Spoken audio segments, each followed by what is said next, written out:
উচিত।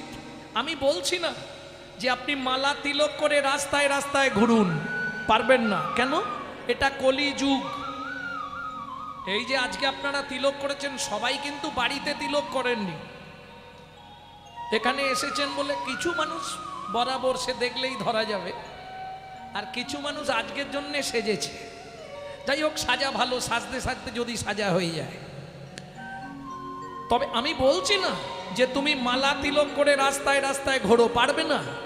আপনি যদি হঠাৎ করে তুলসীর মালা পরেন, কপালে তিলক করেন, গোটা পাড়ায় সমালোচনার আসর বসে যাবে। দেখেছিস, হারানের বউ আবার ভক্ত হয়েছে রে। আর বলো না গো, এ শালারা নিজেরা করবে না, কেউ করলে তার পিছনে খাঁচি দিতে ছাড়বে না। এটা শুধু হিন্দু ধর্মে আছে, অন্য কোনো ধর্মে আপনি পাবেন না। ভাবুন, আজকে একটা মুসলমান